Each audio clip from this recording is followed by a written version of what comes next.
الحمد لله إن الحمد لله نحمده ونستعينه ونستغفره ونتوكل عليه ونعوذ بالله من شرور أنفسنا ومن سيئات أعمالنا من يهده الله فلا مضل له ومن يضلل فلن تجد له وليا مرشدا ونشهد أن لا إله إلا الله وحده لا شريك له ونشهد أن سيدنا إيماننا قدوتنا حبيبنا طبيبنا وطبيب أرواحنا محمد الذي أرسله بالحق بشيرا ونذيرا وداعيا إلى الله بإذنه وسراجا منيرا فقد قال الله تعالى في كلامه المجيد والفرقانه الحميد إن الله وملائكته يصلون على النبي يا أيها الذين آمنوا صلوا عليه وسلموا تسليما সকলে মুহাম্মদের সাথে দুরূদ ইব্রাহিম পাঠ করুন আল্লাহুম্মা সাল্লি আলা মুহাম্মাদ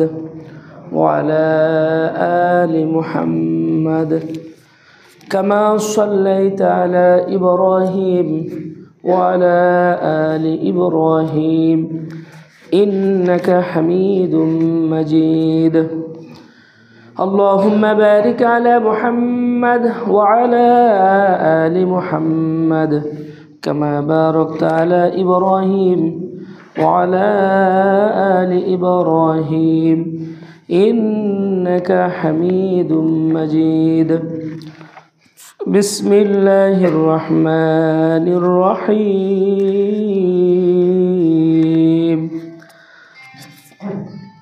واتقوا يوما لا تجزي نفس عن نفس شيئا ولا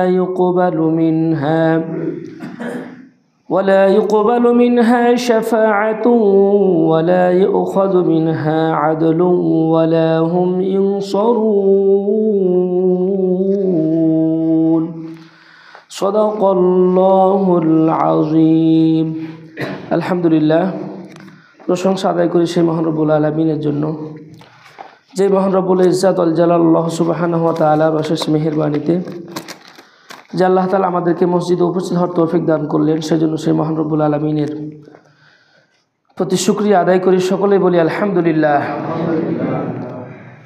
নবীজির প্রতি দুরূদ সকলে বলি সাল্লাল্লাহু আলাইহি ওয়াসাল্লাম সম্মানিত মুহতারাম হাজিরিন আমি আপনাদের সামনে মহাগ্রন্থ পবিত্র আল কুরআনুল কারীমের সূরা বাকারার একটি আয়াত তেলাওয়াত করেছি এই আয়াতকে সামনে রেখেই সংক্ষিপ্ত কিছু কথা বলতে চাই ওমা তৌফিক ইল্লা বিল্লাহ আলাইহি তাওয়াক্কালতু ওয়া ইলাইহি উনীব আল্লাহ তাআলা আমাদেরকে এই আয়াতে বলছেন সূরা বাকারার 48 নম্বর আয়াত কোন সূরা বললাম সূরা বাকারা আমরা জানি যে মহাগ্রন্থ আল কুরআনুল কারীমের সবচেয়ে বড় সূরা যেটি তার নাম হচ্ছে সূরা বাকারার একটি আয়াত এই আয়াতে আল্লাহ তাআলা বলছেন যে কিয়ামতের দিন মানুষের কোনো উপকার হবে না, কারো কাছ থেকে কোনো ফায়দা পাবে না, কোনো বিনিময়, কোনো প্রতিদান, কোনো সুপারিশ আল্লাহ তাআলার এগুলো কবুল করবেন না। অর্থাৎ কিয়ামতের দিন মানুষ যে নিরুপায় হবে, অসহায় হবে, এ সম্পর্কে আল্লাহ তাআলা এই আয়াতে আমাদেরকে জানিয়ে দিয়েছেন। আয়াতটি নাজিল হয়েছে ইহুদিরা তারা মনে করত যে তাদের আমল না করলে অসুবিধা নাই, তারা যদি আল্লাহর কাজ আমল না করে অসুবিধা নাই।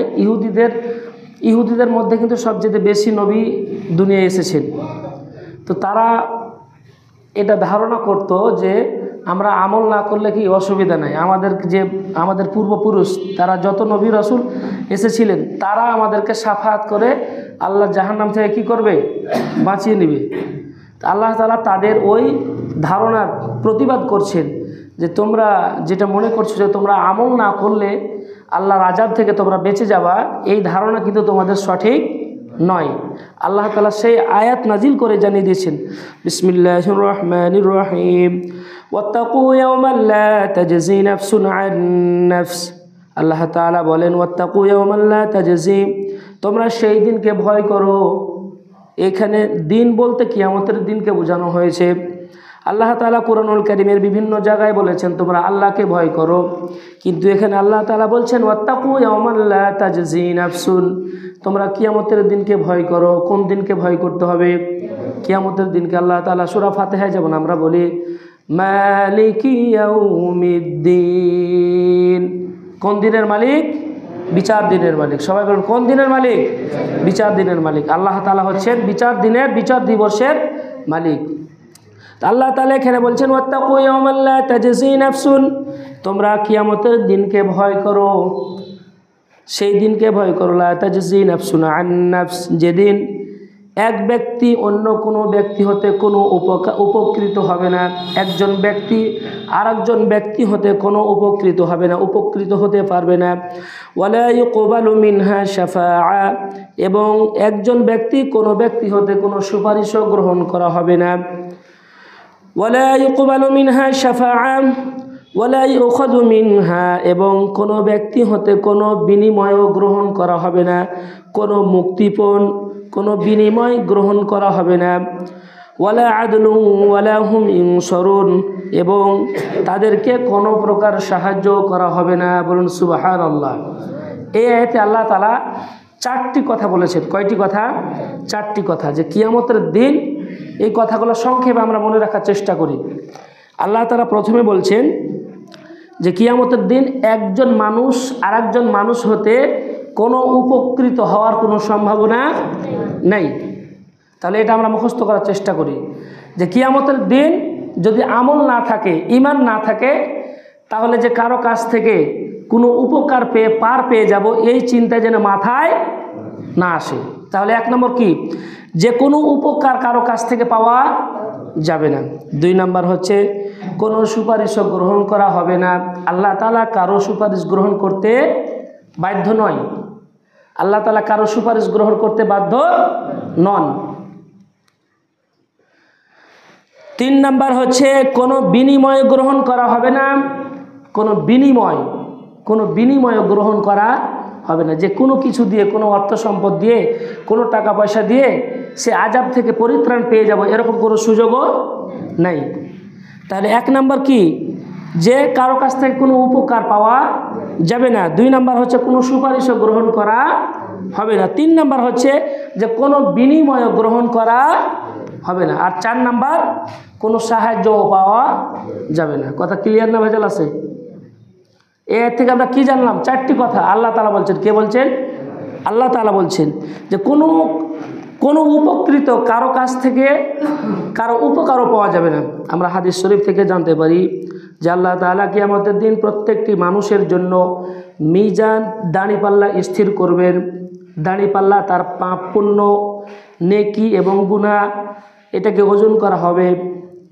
এই নেকি এবং গুনাহ যখন ওজন করতে করতে দেখা যাবে একজন ব্যক্তি তার জান্নাতে যাওয়ার জন্য একটি নেকি কমে যাচ্ছে, একটি সওয়াব, একটি পুণ্য কমে যাচ্ছে, আল্লাহ তাআলা তখন তাকে সুযোগ দিবেন যে দুনিয়াতে তোমার সব কিছু ছিল, তোমার স্ত্রী পুত্র, তোমার বন্ধু বান্ধব, ভাই ব্রাদার সব কিছু ছিল, তুমি তাদের কাছে গিয়ে দেখো তোমার একটি নেকি তুমি পাও কিনা। সেই ব্যক্তি বড় আশা নিয়ে, বুক ভরা আশা নিয়ে সে দুনিয়ায় বলবে যে আমার স্ত্রী ছিল, সে তার স্ত্রীর কাছে যাবে। স্ত্রী বলবে যে দুনিয়াতে আমার কোনো স্বামী বলে কেউ ছিল না। বলুন আল্লাহু আকবার। ভাইয়ের কাছে যাবে, ভাই পরিচয় নেবে না। সন্তানের কাছে যাবে, সন্তান পরিচয় নেবে না। বন্ধুর কাছে যাবে, বন্ধু কোনো পরিচয় দিবে না, কেউ আশ্রয় দিবে না। সে নিরুপায়, অসহায় হয়ে একটি নেকির জন্য আল্লাহ তাআলা দরবারে ফিরে যাবে এবং বলবে যে আল্লাহ তাআলা, দুনিয়ায় আমার সব কিছু ছিল, কিন্তু আমি একটি নেকি আজকে কারো কাছ থেকে পেলাম না। বলুন সুবহানাল্লাহ।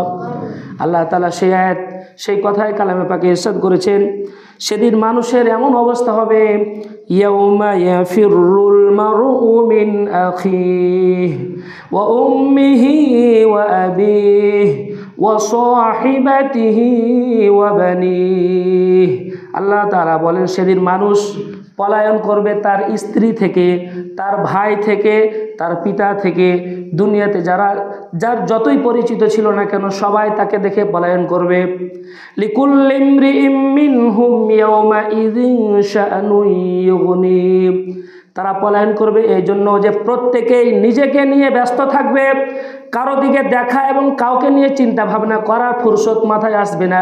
প্রত্যেকেই নিজেকে নিয়ে ব্যস্ত থাকবে যে আমার কি অবস্থা হবে। শুধু মানুষ নয়, নবীরাও এমনকি পেরেশান থাকবে যে মানুষকে একটি নেকি দিয়ে সাহায্য করার কথা তো দূরের কথা, সে কারো সম্পর্কে চিন্তা ভাবনা করার কোনো অবকাশ পাবে না। সুবহানাল্লাহ। কোন দিনের অবস্থা? কিয়ামতের দিনের অবস্থা। তাই আল্লাহ তাআলা বলছেন ওয়াত্তাকু ইয়াওমান লা তাজজি নাফসুন আন নাফস, যে কিয়ামতের দিন এমন অবস্থা হবে যে কোনো মানুষ একজন মানুষ থেকে বিন্দু মাত্র উপকৃত হওয়ার কোনো সম্ভাবনা নাই। তাহলে ইহুদিদের যে ধারণা ওটাকে আল্লাহ পাক ক্যান্সেল করে দিলেন। তারা যে মনে করছিল যে আসলে ইহুদিরা হচ্ছে সীমা লঙ্ঘনকারী জাতি, তারা নিজেরা আমল করবে না আর মনে করছে যে আমাদের বাপদাদা 14 পুরুষ তারা যে ভালো ছিল তাদের ওসিলায় তাদের সুপারিশ আমরা কি হয়ে যাব, পার পেয়ে যাব। তো আল্লাহ তাআলা বলছেন যে কোনো সুযোগ নাই। আল্লাহর কাছে পার পাওয়ার জন্য, পরিত্রাণ পাওয়ার জন্য কি লাগবে? আমল লাগবে। সবাই বলুন কি লাগবে? আমল লাগবে। আমল যদি থাকে তাহলে আপনি পরিত্রাণ পেয়ে যাবেন। আর আমল যদি না থাকে, আপনি কোন বংশের লোক, কয়বার হজ করেছেন, কোনো কিছু দেখা হবে না। তাহলে আমাদের জন্য আমল দরকার। কি দরকার? আমল দরকার। আল্লাযী খালাকাল মাউতা ওয়াল হায়াতা লিয়াবলুয়াকুম আইয়ুকুম আহসানু আমালা। আল্লাহ তাআলা মৌত আর জীবন এই জন্যই সৃষ্টি করেছেন যাতে আমলের দিক দিয়ে কার আমল কত ভালো এটা আল্লাহ তাআলা পরীক্ষা করার জন্য মৌত আর জীবন সৃষ্টি করেছেন। বলুন সুবহানাল্লাহ। তাহলে আমরা কি জানতে পারলাম সূরা বাকারার 48 নম্বর আয়াতে, যে ওয়াত্তাকু ইয়াওমান লা তাজজি নাফসুন আন নাফস। আল্লাহ তাআলা বলছেন যে কিয়ামতের দিন কোনো উপকার পাওয়া যাবে না, কোনো উপকার পাওয়া যাবে না। দুনিয়াতে মানুষ কখনো একেবারে হেল্পলেস হয় না, অর্থাৎ একেবারে মানুষ অসহায় হয়ে পড়ে না। দুনিয়াতে মানুষ একেবারে নিরুপায় অবস্থায় পড়ে না, কেউ না কেউ তার সহায় কি হয়েই যায়। একজন মানুষ, আজকে একটা খবর পেলাম যে একজন মহিলার সে একেবারে গর্ভবতী, বাচ্চা হবে এমন অবস্থা। তো খবর পেলাম যে তার স্বামীটা মারা গেছে। আজকের কথা, আজকের বিনোদপুর ইউনিয়নের কথা, যে তার স্ত্রীটা আসন্ন প্রসবা, ডেলিভারি যে কোনো মুহূর্তে হতে পারে, তো তার স্বামীটা মারা গেল। তো এটা একটা করুণ অবস্থা। তো দেখা যাবে যে এর সহায় কেউ না কেউ কি হয়ে যাবে, হয় বাপ, ভাই, যে কোনো অবস্থা, এর চাইতে করুণ অবস্থা হোক, কেউ না কেউ তার মাথার উপরে ছাতা ধরবে। কিন্তু আল্লাহ তাআলা বলছে যে মানুষ নিরুপায় অসহায় অবস্থা কাকে বলে, এটা কিয়ামতের দিন টের পাবে। কোন দিন? কিয়ামতের দিন টের পাবে। যে আপনার সব আপনাকে দেখতে পাবে, আপনি চোখের সামনে দেখতে পাবেন, কিন্তু কারো কাছ থেকে কোনো উপকৃত হওয়ার কোনো সম্ভাবনা নাই।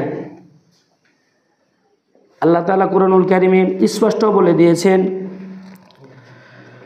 কুরআনুল কারীম খুললে আমরা দেখতে পাই আল্লাহ তাআলা স্পষ্টভাবে কথাগুলো মানুষের হেদায়েতের জন্য, মানুষকে জান্নাতে নেওয়ার জন্য আল্লাহ তাআলা স্পষ্টভাবে বলে দিয়েছেন। আল্লাহ তাআলা কুরআনুল কারীমের 29 নম্বর পারার ভিতরে বলছেন ওয়ালা ইয়াসআলু হামীমুন হামীমা। আল্লাহ তাআলা বলছেন সেদিন একজন বন্ধু তার অন্য বন্ধুর কোনো খবর নিবে না। ওয়ালা ইয়াসআলু হামীমুন হামীমা, বন্ধু কোনো বন্ধুর খবর নিবে না। ইবাশশারুনাহুম, বন্ধু বন্ধুর খবর নিবে না। কেন? আপনারা হয়তো মনে করতে পারেন যে হয়তো দেখা সাক্ষাৎ হবে না, এই জন্য খবর নেবে না, কিন্তু না, দেখা হবে। ইবাশশারুনাহুম, তারা একে অপরকে দেখতে পাবে কিন্তু কোনো খোঁজ নেবে না। ইয়াওয়াদ্দুল মুজরিমু লাউ ইফতাদি মিন আযাবি ইয়াউমিযিন বিবানি। আল্লাহ তাআলা বলেন, বন্ধু বন্ধুর খবর নেবে না যদিও তারা একে অপরকে দেখতে পায়। সেদিন অপরাধীদের অবস্থা কেমন হবে? ইউবাশশিরুনহুম ইয়াওয়াদ্দুল মুজরিমু লাউ ইফতাদি মিন আযাবি ইয়াউমিইযিন বিবানি। আল্লাহ তাআলা বলেন, সেদিন যাদেরকে জাহান্নামে দেওয়া হবে, আল্লাহর আগুনের শাস্তিতে যাদেরকে দেওয়া হবে, তারা সেই জাহান্নামের শাস্তি থেকে পানা চাওয়ার জন্য, মুক্তি পাওয়ার জন্য, জাহান্নাম থেকে মুক্তি পাওয়ার জন্য তারা আল্লাহ তাআলার দরবারে ফরিয়াদ করবে, তাদের সন্তানকে দিয়ে দিতে চাইবে। বলুন আল্লাহু আকবার। ইয়াওয়াদ্দুল মুজরিমু লাউ ইফতাদি মিন আযাবি ইয়াউমিইযিন বিবানিহি। আল্লাহ তাআলা বলেন, সেদিন অপরাধীরা, জালেমেরা, যাদেরকে আল্লাহর জাহান্নামে নিক্ষেপ করা হবে, তারা সেই জাহান্নাম থেকে পরিত্রাণ পাওয়ার জন্য নিজের সন্তানকে দিয়ে দিতে চাইবে। ইয়াউমাইযিন বিবানি ওয়া সাহিবাতিহি ওয়া আখিহি। তার স্ত্রীকে, তার ভাইকে দিয়ে দিতে চাইবে জাহান্নাম থেকে মুক্তি পাওয়ার জন্য। ওয়া ফাসিলাতিহি আল্লাতী তু'যি। দুনিয়ায় তারা তাদেরকে যারা আশ্রয় দিত তাদেরকেও দিয়ে দিতে চাইবে। ওয়া মান ফিল আরদি জামিআন সুম্মা ইউজি। আল্লাহ তাআলা বলেন, তারপরে দুনিয়ায় শুধু সম্পদ নয়, দুনিয়ায় যত কিছু রয়েছে সমস্ত কিছু দেওয়ার পরে সেই জাহান্নাম থেকে মুক্তি পাইতে চাইবে। ওয়া মান ফিল আরদি জামিআন সুম্মা ইউজি। আল্লাহ তাআলা বলেন, কাল্লা, কখনো নয়, অসম্ভব, ইম্পসিবল, জাহান্নাম থেকে মুক্তি পাওয়া যাবে না। বলুন আল্লাহু আকবার। কাল্লা, আল্লাহ তাআলা বলছেন কাল্লা। কাল্লা শব্দটা আমরা যেখানেই পড়ব আল্লাহ তাআলা এখানে ধমক দিচ্ছেন। কাল্লা, কখনো নয়। তোমার সাহস কত বড় যে আল্লাহ তাআলার আযাব থেকে কিয়ামতের দিন তুমি তোমার সন্তান সন্ততি, তোমার স্ত্রী, তোমার ভাই ব্রাদার, দুনিয়ায় তোমাকে যারা আশ্রয় দিত তাদেরকে দিয়ে তুমি আল্লাহর আযাব থেকে, তুমি জাহান্নাম থেকে নিজেকে আত্মরক্ষা করতে চাইবে। আল্লাহ তাআলা বলছে কাল্লা, কখনো নয়। ইন্নাহা লাযা, এটা হচ্ছে আগুন। এটা হচ্ছে কি? আগুন। ইন্নাহা লাযা নাযাআতাল লিশশাওয়া। এটা এমন একটা আগুন যে চামড়া তুলে নেবে। বলুন আল্লাহু আকবার। নাযাআতাল লিশশাওয়া, চামড়া তুলে নেবে, চামড়া খসিয়ে নেবে। তাদউ মান আদবারা ওয়া তাওয়াল্লা। জাহান্নাম মানুষকে ডাকতে থাকবে। জাহান্নাম নিজে মানুষকে কি করবে? ডাকবে। কাদেরকে ডাকবে? যারা অপরাধী। জাহান্নাম কিভাবে ডাকবে সম্পর্কে বলা হয়েছে যে আল্লাহ তাআলা সেদিন জাহান্নামকে কথা বলার শক্তি দিবেন। বলুন সুবহানাল্লাহ। জাহান্নাম অপরাধীদেরকে কি করবে? ডাকবে। সেই কথাই আজকে আমরা এই আয়াতে শুনছি, ওয়াত্তাকু ইয়াওমান লা তাজজি নাফসুন আন নাফস। কিয়ামতের দিন কোনো ব্যক্তি হতে কোনো উপকৃত হতে পারবে না, কোনো উপকৃত হতে পারবে না, কারো সুপারিশও কবুল করা হবে না, আর কোনো বিনিময় গ্রহণ করা হবে না, এবং তাদেরকে কোনো সাহায্য করা হবে না। আল্লাহ যদি সাহায্য না করেন তাহলে কারো সাহায্যে কোনো কাজ হবে কি? কে আপনাকে সাহায্য করবে? নবীরা যেখানে পেরেশান আল্লাহর শাস্তি দেখে কিয়ামতের দিন। সূরা হজের প্রথমে আল্লাহ তাআলা বলছেন, ইয়াওমা তারাউনাহা তাযহালু কুল্লু মুরদিআতিন আম্মা আরদাআত। আল্লাহ তাআলা বলছেন নবীকে, যে নবী আপনি সেদিন দেখবেন যে মানুষ কিভাবে বিচলিত হয়। একজন গর্ভবতী নারী, তার গর্ভপাত হয়ে যাবে, সে বুঝতে পারবে না। বলুন আল্লাহু আকবার। একজন গর্ভবতী নারী, তার গর্ভপাত খসে পড়বে, সে বুঝতে পারবে না। একজন দুগ্ধপোষ্য নারী, তার দুগ্ধপোষ্য শিশু সন্তানের কথা সে বিস্মৃত হবে, ভুলে যাবে।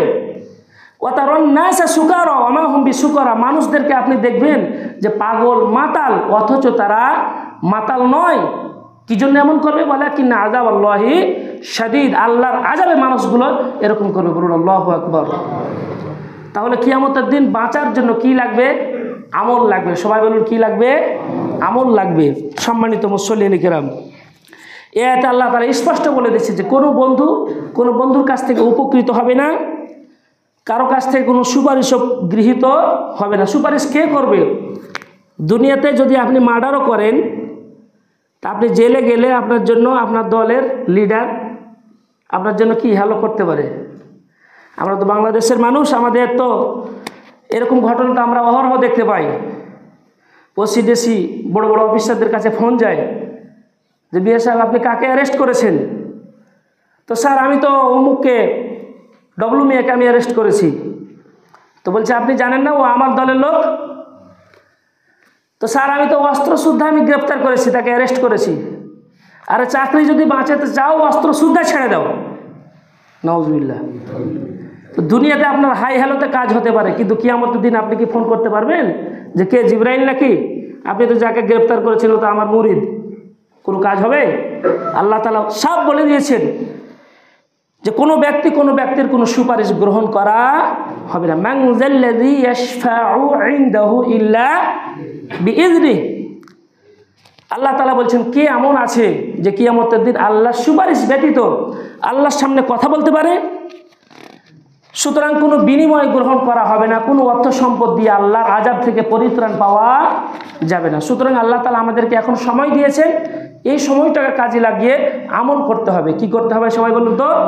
আমল করতে হবে। আর যত আমল রয়েছে সর্বপ্রধান আমল হচ্ছে ঈমানের পরে 5 ওয়াক্ত কি নামাজ, 5 ওয়াক্ত নামাজ। আজকে 5 ওয়াক্ত নামাজের ব্যাপারে আমাদের সবচেয়ে বেশি গড়িমসি। সম্মানিত হাজিরিন, তাই আয়াতে আল্লাহ তাআলা আরও বলছেন ওয়ালা তাজিরু ওয়াজিরাতুন উযরা উখরা। আল্লাহ তাআলা বলছেন কিয়ামতের দিন কেউ কারো কোনো বোঝা, পাপের বোঝা বহন করবে না, কেউ কারো পাপের বোঝা বহন করবে না। কিয়ামতের দিন যে বিচারটা হবে, আল্লাহ তাআলা যে আমাদের বিচার করবেন, এই বিচার করতে আল্লাহ তাআলাকে বিচার করতে সময় লাগবে না। ওয়া হুয়া সারিউল হিসাব। আল্লাহ তাআলা হচ্ছেন দ্রুত বিচারকারী। সুবহানাল্লাহ বলুন। আল্লাহ তাআলা বিচার করতে সময়, আমরা হয়তো মনে করি যে এত কোটি কোটি লক্ষ কোটি মানুষ, অসংখ্য মানুষের বিচার আল্লাহ কতদিনে করবে। বাংলাদেশের একটা বিচার, একটা নিরপরাধ মানুষের বিচার 30 বছর 40 বছর স্বাধীনের আগের বিচার চলছে, এখনও চলছে। কি এরকম ইতিহাস আমাদের দেশে আছে না? আছে। কিন্তু আল্লাহ তাআলার দরবারে আল্লাহ তাআলা বিচার করতে গিয়ে কখনো এগুলো বাধাগ্রস্ত হবেন না। আল্লাহ তাআলার কাছে সব কিছু পরিষ্কার। আল্লাহ তাআলা আমাদেরকে এমনভাবে সৃষ্টি করেছেন যে সিসি ক্যামেরা আমাদের সাথে আছে, কথা ঠিক কিনা? আল্লাহ তাআলা বিচার করবেন, কোনো কিছু আল্লাহ তাআলা মুখাপেক্ষী হবেন না। আল্লাহ তাআলা দ্রুত বিচারকারী। ওয়ালা তাজিরু ওয়াজিরাতুন বিজরা উখরা। আল্লাহ তাআলা সেদিন কিয়ামতের দিন কেউ কারো পাপের বোঝা বহন করবে না, এবং মানুষ যে দুনিয়াতে যেটা করে তারই মুখাপেক্ষী আল্লাহ তাআলা কিয়ামতের দিন মানুষ হবে। অন্য একটি আয়াতে বলা হয়েছে ইন্নাল্লাযীনা কাফারু ওয়া মাতু ওয়া হুম কুফারুন ফালান ইউকবালা মিন আহাদিহিম মিলউল আরদি যাহাবান ওয়ালা ইফতাদা বি। নিশ্চয় দুনিয়াতে যারা কুফরি করে, জুলুম করে, পাপের কাজ করে, অবিশ্বাস করে এবং কুফরি অবস্থায় মৃত্যুবরণ করেছে, তাদের মুক্তির বিনিময়ে যদি পৃথিবী পূর্ণ স্বর্ণ দেওয়া হয়, মিলউল আরদি যাহাবান ওয়ালা ইফতাদা বি। যারা দুনিয়াতে কুফরি করেছে, আল্লাহর বিধান মোতাবেক পরিচালিত হয়নি, আল্লাহর বিধানের পরিবর্তে আল্লাহ তাআলার বিধানের বিদ্রোহ করেছে, শয়তানের পথে চলেছে, ইসলামের পথে চলে নাই, কুফরি করেছে, কুফরি অবস্থায় মৃত্যুবরণ করেছে, আল্লাহ তাআলা বলেন এই ধরনের মানুষরা কিয়ামতের ময়দানে আল্লাহ তাআলার জাহান্নামের শাস্তি থেকে মুক্তি পাওয়ার জন্য তারা মিলউল আরদি যাহাবান ওয়ালা ইফতাদা বি, তারা মুক্তির বিনিময়ে যদি পৃথিবী পূর্ণ স্বর্ণ দিতে চায়, কি দিতে চায়? পৃথিবী পূর্ণ স্বর্ণ দেয়া হয়, তবুও তা কখনো আল্লাহ তাআলা কবুল করবেন না। আল্লাহ তাআলা কবুল করবেন না। আল্লাহ তাআলা আরও বলছেন যে পৃথিবী পূর্ণ সম্পদ, সেই সাথে আরও সম্পদ, যদি দ্বিগুণ পূর্ণ অর্থ সম্পদ দেওয়া হয়, সেদিন তো কারো কাছে কিছু থাকবে না। তারপরও আল্লাহ তাআলা বলছেন যদি এগুলো দিয়েও আল্লাহর আযাব থেকে মুক্তি পেতে চাই, তাহলে সেদিন মুক্তি পাওয়া কি হবে? অসম্ভব হবে। সুতরাং আল্লাহর আযাব থেকে সেদিন মুক্তি পাওয়ার জন্য আমাদের দুনিয়াতে আমল করতে হবে। কি করতে হবে বলুন তো? আমল করতে হবে। সম্মানিত মুসল্লিয়ানে কেরাম, আল্লাহ তাআলা আমাদেরকে দুনিয়ায় সময় দিয়েছেন, হায়াত দিয়েছেন। এই হায়াত থেকে আল্লাহ তাআলা আমাদেরকে শিক্ষা গ্রহণ করতে হবে। এটা সময়টা আমরা যদি এমনিতেই নষ্ট করে দেই, আর কিয়ামতের দিন আল্লাহ তাআলার দরবারে আমরা এই সমস্ত ওজর আপত্তি আমরা পেশ করি, আল্লাহ তাআলা এগুলো আমাদের কবুল করবেন না। সম্মানিত হাজরিন, এখানে আমি আমার কথা শেষ করছি। তো ভিন্ন একটু প্রসঙ্গে কথা বলতে চাই, সেটা হচ্ছে যে আমরা ইদানিং লক্ষ্য করছি যে আমাদের অত্র এলাকায় বা আশেপাশে বিভিন্ন জায়গায় মহিলা ফুটবল খেলা হচ্ছে। কি খেলা হচ্ছে? সবাই বলুন তো কি খেলা হচ্ছে? মহিলা ফুটবল খেলা হচ্ছে। তো মহিলা ফুটবল খেলা জায়েজ কি না? জায়েজ আছে কি? আমাদের ধর্মে ইসলামে জায়েজ আছে কি? জায়েজ আছে, কোরআন হাদিসের মোতাবেক জায়েজ আছে। জায়েজ আছে একটা শর্তে, যদি আপনি নিশ্চিত করতে পারেন যে ওই খেলাটা কোনো পুরুষের চোখ দেখবে না, তাহলে জায়েজ আছে। তো এটা কি সম্ভব? সম্ভব না। সুতরাং মহিলাদের ফুটবল খেলা এটা কোনোভাবেই জায়েজ নয়। এই খেলাটা যেখানে হবে আপনি ওই খেলাটাকে ছি করবেন। একজনকে দেখলাম যে এই লোকটা মহিলা ফুটবলের খেলাধুলা করায়, তো আবার শুনলাম যে দাড়িও রেখেছে। তোর দাড়ি রাখা কি দরকার? তুমি দুনিয়াতে আর কোনো কাজ পাও না যে তুমি মহিলাদের ফুটবল খেলার আয়োজন করো, মহিলাদের ফুটবল খেলাও? এর চাইতে নিকৃষ্ট কাজ আর নাই। আপনি কি আপনার মেয়েকে, আপনার যুবতী মেয়েকে 18, 19, 20 বছর বয়স আপনার মেয়েকে আপনি কি ফুটবল খেলাবেন? মানুষদের, দর্শকদের পাত্র আপনি বানাবেন? এই জন্য অবশ্যই এটাকে অ্যাভয়েড করতে হবে এবং যেখানে হয় এটাকে প্রতিবন্ধ করতে হবে যাতে এই কাজ আর অগ্রসর না হয়। আল্লাহ তাআলা কুরআনুল কারীমে কি বলছেন? যে ওয়াকরনা ফি বুয়ুতিকুন্না ওয়ালা তাবাররাজনা তাবাররুজাল জাহিলিয়াতিল উলা। আল্লাহ তাআলা বলছেন নারীদেরকে, এর নারীরা হচ্ছে ঘরে অবস্থান করার জিনিস, এদেরকে ঘরে রাখো এবং হে নারীরা তোমরা বাড়িতে অবস্থান করবে, মূর্খতা যুগের মতো নিজেদেরকে প্রদর্শন করবে না, মূর্খতা যুগের মতো, জাহিলিয়াতের যুগের মতো তোমরা নিজেদেরকে প্রকাশ করবে না। সম্মানিত হাজিরিন, আল্লাহ তাআলা আরও বলছেন সূরা নূরের ভিতরে যে তারা যেন তাদের ওয়ালা ইয়াদরিবনা বিআরজুলিহিন্না লিয়ুলামা মা ইউখফিনা মিন জিনাতিহিন্না, তারা যেন তাদের গোপন সাজসজ্জা প্রকাশ করার জন্য জোরে পদচারণা না করে। গোপন সাজসজ্জা, সম্মানিত মুসল্লিন কিরাম প্লিজ একটু আমরা মনোযোগী হই একটু। আল্লাহ তাআলা বলছেন যে গোপন সাজসজ্জা, খুব ভালো করে শুনি প্রিয় বাবাজিরা, আমাদের একটু মনোযোগ হই। আল্লাহ তাআলা বলছেন যে তারা যেন তাদের সৌন্দর্য প্রকাশ করার জন্য জোরে পদচারণা না করে। জোরে হাঁটাটাও নিষেধ মহিলাদের জন্য। কি বললাম? জোরে হাঁটাটাও কি নিষেধ। এমনকি একজন মহিলা সে তার পরপুরুষের সাথে মোবাইলে কথা বলতে গিয়েও সেখানে সতর্কতা অবলম্বন করতে হবে। এইরকম নিষেধ, বিধিনিষেধ কুরআনুল কারীমে রয়েছে। তারপরও কিভাবে মুসলমানের বাচ্চা সে তার মেয়েকে কিভাবে ফুটবল খেলায়, এরকম চিন্তা যদি মুসলমানের ভিতরে থাকে তাহলে এর চাইতে নিকৃষ্ট কাজ আর হতে পারে না। এই জন্য এই কাজটাকে অবশ্যই প্রতিহত করতে হবে। আল্লাহ তাআলা বলছেন ওয়ালা তাকরাবুজ জিনা ইন্নাহু কানা ফাহিশা, ওয়ালা তাকরাবুজ জিনা, আল্লাহ তাআলা বলছেন ওয়ালা তাকরাবুজ জিনা, তোমরা জেনা করা তো দূরের কথা, জেনার নিকটবর্তীও হয়ো না। আল্লাহ তাআলা বলছেন যে তোমরা জেনা করা তো দূরের কথা, জেনার নিকটবর্তীও হয় না। তো জেনার নিকটবর্তী কিভাবে হয় মানুষ? এই যে মোবাইলে অশ্লীল ব্লু ফিল্ম দেখা, আপনার চোখের সামনে বেহায়া অশ্লীলতাপূর্ণ কোনো নারীকে দেখা, এবং এই যে খেলা হচ্ছে, হাজারো দর্শকের সামনে খেলা হচ্ছে, এগুলো হচ্ছে জেনার এক একটা রুট। এগুলো হচ্ছে জেনার এক একটা রুট। এর মাধ্যমে যুবক মানুষ তার চরিত্রকে কন্ট্রোল করা এটা তার জন্য কঠিন হয়ে যাবে। এই জন্য এই কাজটা যারা করবে তাদেরকে সামাজিকভাবে আমাদেরকে প্রতিহত করতে হবে। কথা ঠিক কিনা বলুন? অবশ্যই কোনো মুসলমান তার মেয়েকে দিয়ে এই সমস্ত অবৈধ খেলায় অংশগ্রহণ করাতে পারে না। আল্লাহ তাআলা আমাদের সকলকে সঠিক বুঝ এবং কোরআন এবং হাদিসের বুঝ আল্লাহ তাআলা আমাদের দান করুন। সকলে বলি আল্লাহুম্মা আমিন। আসসালামু আলাইকুম ওয়া রাহমাতুল্লাহ।